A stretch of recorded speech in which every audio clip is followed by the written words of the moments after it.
When I hurt my shoulder several months ago, I was making a critical mistake, and it wasn't the first time. I lost focus on the fundamentals. Alex Hormozi says, a focused fool can accomplish more than a distracted genius. Focus is the big missing leverage of our time. Are you feeling singled out? Well, I'm right there with you. All the best in their chosen field say similar things about how to be great. Focus. They can all say this because they have made the mistakes themselves. Like them, I've done it before and will likely do it again. This is why it is so important to know the foundations that drive real change when it comes to your fitness.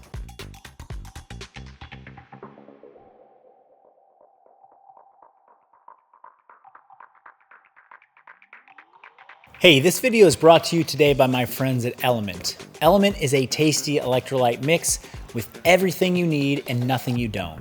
That means lots of salt and no sugar.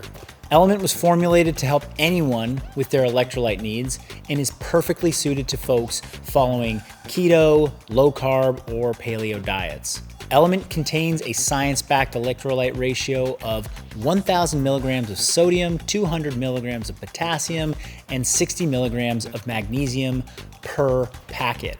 The perfect ratio I have found for me. What I love the most is that there's no junk, no sugar, no coloring, no artificial ingredients, no gluten, no fillers, no BS. As a member of our community, Element has a very special offer for you. You can claim your free Element sample pack simply by going over to the website drinkelement.com/MarcusPhilly to get yours. And if you're wondering what my favorite flavor is, raspberry salt mixed with some ice water is delicious. I hope you enjoy. When we first started out in fitness, there were a zillion different paths to take.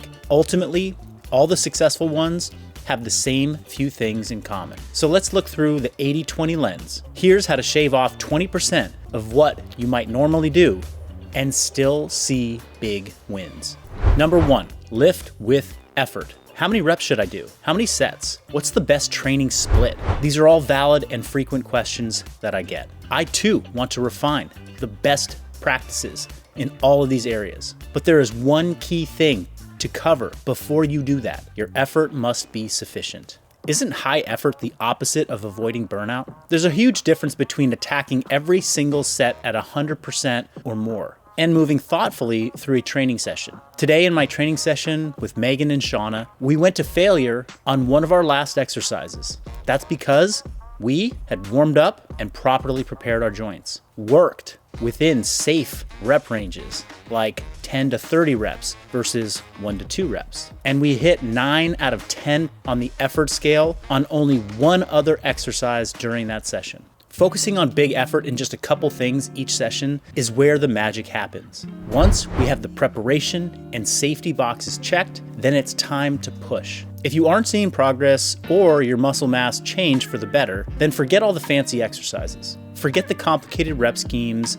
and the advanced training techniques. Instead, just start hitting the 9 out of 10 effort level more often with your sets. That means you have 1 rep in reserve when you complete those sets. Number 2, eat protein and simple meals. Calories in and calories out is the single biggest contribution to your weight and possibly your health. All diets and eating approaches attempt to manipulate this balance through behaviors, rules, and exclusions. If you nail the calorie balance, you will start moving towards your goal. With calories in check, sufficient protein maintains more muscle on your frame, improving your metabolism. Better metabolism means more calories burned and an easier time hitting the calorie balance equation. Sticking to whole unprocessed foods usually raises food quality. High quality food also helps you meet your calorie needs. A big bowl of carrots is a lot more filling than a pack of gummy bears. What about food timing, like intermittent fasting? What about supplements? These are worth about 5% of the whole equation. So if you're spinning in circles trying to optimize your supplement stack, make sure you're covering the points that I mentioned already. Number 3, less is more.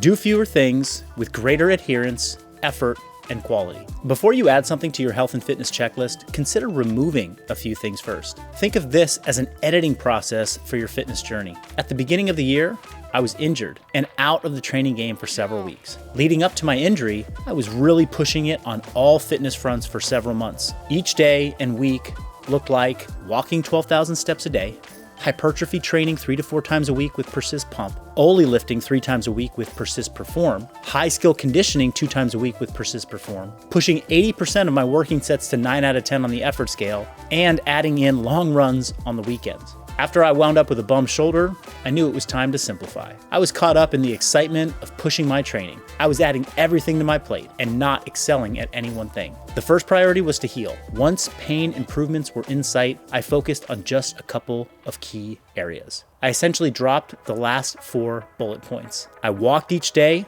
and focused solely on pump lift. With my meals, I got super simple and kept 90% of my meals or more to just 4 or 5 ingredients. I kept protein and calorie targets my focus without worrying about the exact number of carbs and fats that I was eating. Most would say my food got boring, and it really improved my inflammation and then subsequent performance. In the 4 months since I was sidelined by my injury, by doing fewer things, I've regained all my strength and more. My shoulder feels the best it has felt in almost 2 years.